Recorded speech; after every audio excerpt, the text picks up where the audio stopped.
ओम शांति। 3 जून 2025 प्रातः मुरली। मीठे बच्चे, अब तुम नए संबंध में जा रहे हो, इसलिए यहाँ के कर्म बंधनी संबंधों को भूल कर्मातीत बनने का पुरुषार्थ करो। मीठे बच्चे, अब तुम नए संबंध में जा रहे हो, इसलिए यहाँ के कर्म बंधनी संबंधों को भूल कर्मातीत बनने का पुरुषार्थ करो। प्रश्न: बाप किन बच्चों की वाह वाह करते हैं? सबसे अधिक प्यार किन्हों को देते हैं?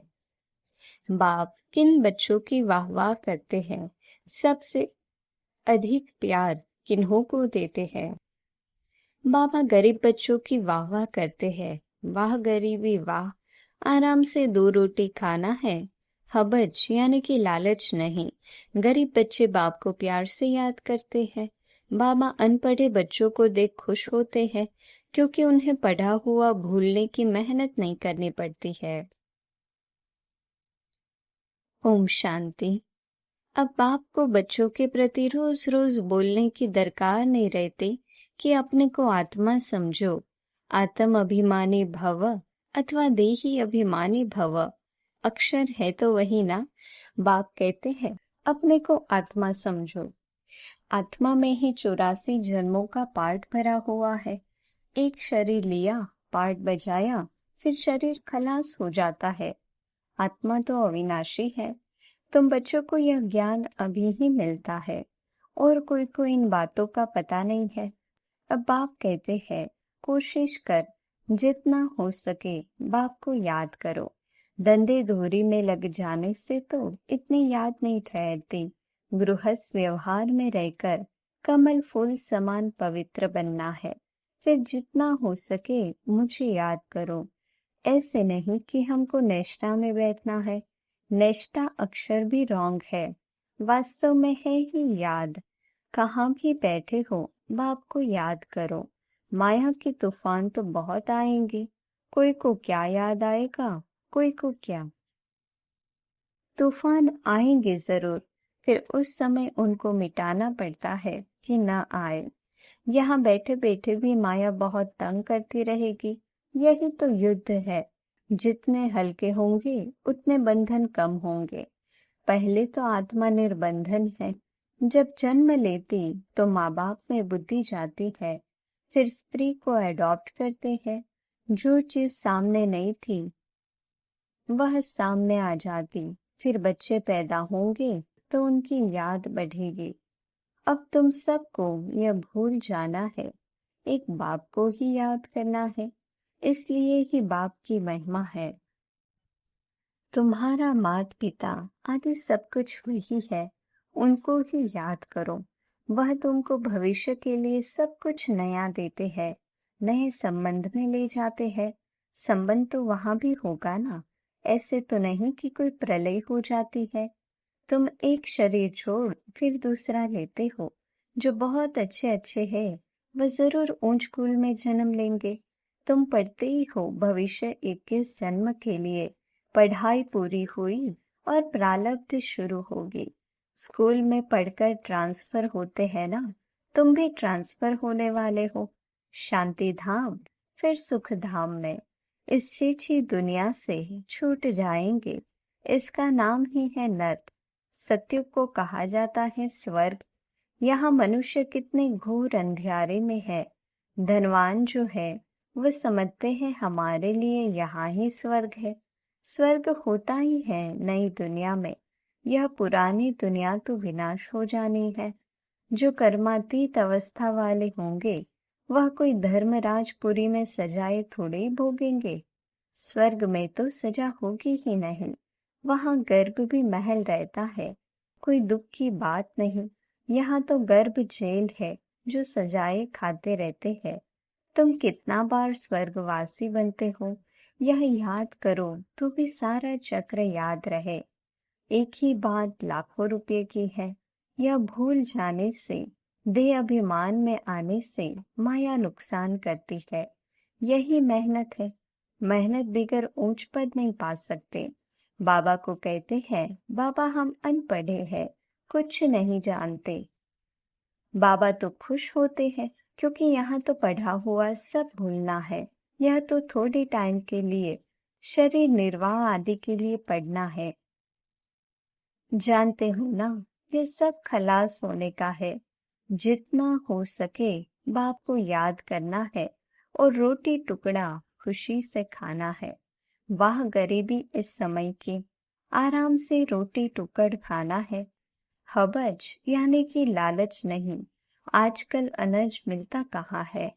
चीनी आदि भी धीरे धीरे करके मिलेगी ही नहीं। ऐसे नहीं, तुम ईश्वरीय सर्विस करते हो तो तुमको गवर्नमेंट दे देगी। वह तो कुछ भी जानते नहीं।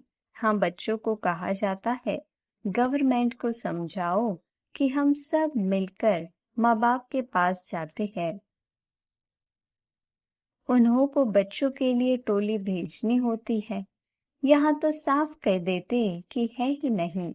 लाचारी थोड़ी दे देते हैं। जैसे फकीर लोगों को कोई साहूकार होगा तो मुट्ठी भर कर दे देगा, गरीब होगा तो थोड़ा बहुत दे देगा। चीनी आदि आ सकती है, परंतु बच्चों का योग कम हो जाता है। याद न रहने कारण, देह अभिमान में आने के कारण कोई काम हो नहीं सकता। यह काम पढ़ाई से इतना नहीं होगा जितना योग से होगा। वह बहुत कम है। माया याद को उड़ा देती है। रुस्तम को और ही अच्छी रीति पकड़ती है। अच्छे अच्छे फर्स्ट क्लास बच्चों पर भी ग्रहचारी बैठती है। ग्रहचारी बैठने का मुख्य कारण योग की कमी है। ग्रहचारी के कारण ही नाम रूप में फंस मरते हैं। यह बड़ी मंजिल है। अगर सच्ची मंजिल पानी है तो याद में रहना पड़े। बाप कहते हैं ध्यान से भी ज्ञान अच्छा, ज्ञान से याद अच्छी। ध्यान में जाते जाने से माया के भूतों की प्रवेशता हो जाती है। ऐसे बहुत है जो फालतू ध्यान में जाते हैं, क्या क्या बोलते हैं, उन पर विश्वास नहीं करना। ज्ञान तो बाबा की मुरली में मिलता रहता है। बाप खबरदार करते रहते हैं, ध्यान कोई काम का नहीं है। बहुत माया की प्रवेशता हो जाती है, अहंकार आ जाता है। ज्ञान तो सबको मिलता रहता है। ज्ञान देने वाला शिव बाबा है। मम्मा को भी यहाँ से ज्ञान मिलता था ना, उनको भी कहेंगे मन मना भव। बाप को याद करो, देवी गुण धारण करो। अपने को देखना है, हम देवी गुण धारण करते हैं। यहाँ ही देवी गुण धारण करने हैं। कोई को देखो, अभी फर्स्ट क्लास अवस्था है, खुशी से काम करते, घंटे के बाद क्रोध का भूत आया, खत्म। फिर स्मृति आती है, यह तो हमने भूल की, फिर सुधर जाते हैं। घड़ी घड़ी के घड़ियाल बाबा पास बहुत है। अभी देखो बड़े मीठे बाबा कहेंगे ऐसे बच्चों पर तो कुर्बान जाओ। घंटे बाद फिर कोई ना कोई बात में बिगड़ पड़ते। क्रोध आया, सारी की कमाई खत्म हो गई। अभी अभी कमाई, अभी अभी घाटा हो जाता। सारा मदार याद पर ही है। ज्ञान तो बड़ा सहज है, छोटा बच्चा भी समझा ले। परंतु मैं जो हूँ, जैसा हूँ, यथार्थ रीति जाने, अपने को आत्मा समझे, इस रीति छोटे बच्चे थोड़े ही याद कर सकेंगे। मनुष्यों को मरने समय कहा जाता है भगवान को याद करो, परंतु याद कर न सके, क्योंकि यथार्थ कोई भी जानते नहीं है। कोई भी वापस जा नहीं सकते, न विकर्म विनाश होते हैं। परंपरा से ऋषि मुनि आदि सब कहते आए कि रचता और रचना को हम नहीं जानते। वह तो फिर भी सतोगुणी थे। आज के तमोप्रधान बुद्धि फिर कैसे जान सकते। बाप कहते हैं यह लक्ष्मी नारायण भी नहीं जानते, राजा रानी ही नहीं जानते, तो फिर प्रजा कैसे जानेंगे। कोई भी नहीं जानते। अभी सिर्फ तुम बच्चे ही जानते हो। तुम्हारे में भी कोई है जो यथार्थ रीति जानते हैं। कहते हैं बाबा घड़ी घड़ी भूल जाते हैं। बाप कहते हैं कहाँ भी जाओ, सिर्फ बाप को याद करो। बड़ी भारी कमाई है। तुम 21 जन्मों के लिए निरोगी बनते हो। ऐसे बाप को अंतर्मुख हो याद करना चाहिए, परंतु माया भुलाकर तूफान में ला देती है। इसमें अंतर्मुख हो विचार सागर मंथन करना है। विचार सागर मंथन करने की बात भी अभी की है। यह है पुरुषोत्तम बनने का संगम योग। यह भी वंडर है। तुम बच्चों ने देखा है, एक ही घर में तुम कहते हो हम संगम योगी है, और हाफ पार्टनर व बच्चा आदि कलयुगी है। कितना फर्क है। बड़ी महीन बात बाप समझाते हैं। घर में रहते हुए भी बुद्धि में है कि हम फूल बनने के लिए पुरुषार्थ कर रहे हैं। यह है अनुभव की बातें। प्रैक्टिकल में मेहनत करनी है। याद की ही मेहनत है। एक ही घर में एक हंस तो दूसरा बगुला, फिर कोई बड़े फर्स्ट क्लास होते हैं। कभी विकार का ख्याल भी नहीं आता है। साथ में रहते भी पवित्र रहते हैं। हिम्मत दिखाते हैं तो उन्हें कितना ऊंच पद मिलेगा। ऐसे भी बच्चे हैं ना। कई तो देखो विकार के लिए कितना मारते झगड़ा करते हैं। अवस्था वह होनी चाहिए जो संकल्प में भी कभी अपवित्र बनने का ख्याल ना आए। बाप हर प्रकार से राय देते रहते हैं। तुम जानते हो, श्री श्री की मत से हम श्री लक्ष्मी श्री नारायण बनते हैं। श्री माना ही श्रेष्ठ। सतयुग में है नंबर 1 श्रेष्ठ। त्रेता में 2 डिग्री कम हो जाती है। यह ज्ञान तुम बच्चों को अभी मिलता है। इस ईश्वरीय सभा का कायदा है, जिन्हें ज्ञान रत्नों का कदर है, कभी उबासी आदि नहीं लेते हैं, उन्हें आगे आगे बैठना चाहिए। कोई कोई बच्चे बाप के सामने बैठे भी चुटका खाते उबासी देते रहते, उनको फिर पिछाड़ी में जाकर बैठना चाहिए। यह ईश्वरीय सभा है बच्चों की, परंतु कई ब्राह्मणियां ऐसे ऐसे को भी ले आती है। ये तो बाप से धन मिलता है। एक एक वर्जन्स लाखों रुपये का है। तुम जानते हो ज्ञान मिलता ही है संगम पर। तुम कहते हो बाबा हम फिर से आए हैं बेहद का वर्षा लेने। मीठे मीठे बच्चों को बाबा बार बार समझाते हैं, ये छी छी दुनिया है, तुम्हारा है बेहद का वैराग्य। बाप कहते हैं इस दुनिया में तुम जो कुछ देखते हो वह कल होगा नहीं। मंदिरों आदि का नाम निशान ही नहीं रहेगा।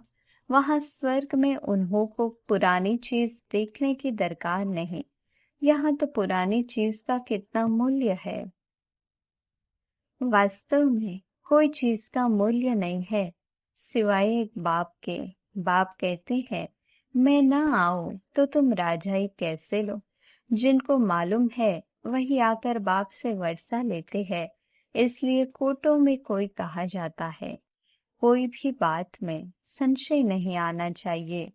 भोग आदि की भी रस्म रिवाज है। इनसे ज्ञान और याद का कोई कनेक्शन नहीं है, और कोई बात से तुम्हारा ताल्लुक नहीं। सिर्फ 2 बातें हैं, अलफ और बे बादशाही। अलफ भगवान को कहा जाता है। अंगुली से भी ऐसे इशारा करते हैं ना। आत्मा इशारा करती है ना। बाप कहते हैं भक्ति मार्ग में तुम मुझे याद करते हो। तुम सब मेरे आशिक हो। यह भी जानते हो बाबा कल्प कल्प आकर सब मनुष्य मात्र को दुख से छुड़ाए शांति और सुख देते हैं। तब बाबा ने कहा था कि सिर्फ यह बोर्ड लिख दो कि विश्व में शांति बेहद का बाप कैसे स्थापन कर रहे हैं, सो आकर समझो। 1 सेकंड में विश्व का मालिक 21 जन्म लिए बनना है तो आकर समझो। घर में बोर्ड लगा दो। 3 पैर पृथ्वी पर तुम बड़े से बड़ी हॉस्पिटल यूनिवर्सिटी खोल सकते हो। याद से 21 जन्म लिए निरोगी और पढ़ाई से स्वर्ग की बादशाही मिल जाती है। प्रजा भी कहेगी कि हम स्वर्ग के मालिक हैं। आज मनुष्यों को लज्जा आती है क्योंकि नरकवासी है। खुद कहते हैं हमारा बाप स्वर्गवासी हुआ तो नरकवासी होना। जब मरेंगे तो स्वर्ग में जाएंगे, कितनी सहज बात है। अच्छा काम करने वाले के लिए खास कहते हैं, यह बहुत महादानी था, यह स्वर्ग गया, परंतु जाता कोई भी नहीं है। नाटक जब पूरा होता है तो सभी स्टेज पर आकर खड़े होते हैं। यह लड़ाई भी तब लगेगी जब सभी एक्टर्स यहाँ आ जाएंगे, फिर लौटेंगे। शिव की बारात कहते हैं ना, शिव बाबा के साथ सभी आत्माएं जाएगी।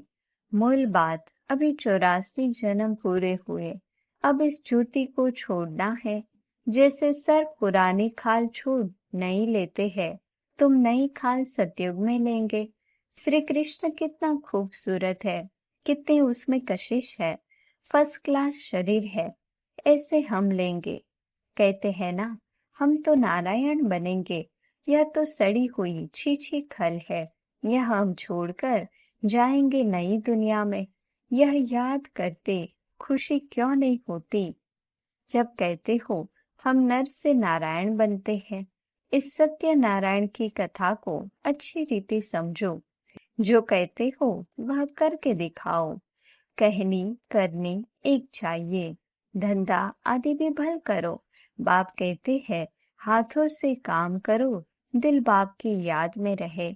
जितनी जितनी धारणा करेंगे उतना तुम्हारे पास नॉलेज की वैल्यू होती जाएगी। नॉलेज की धारणा से तुम कितना धनवान बनते हो। यह है रूहानी नॉलेज।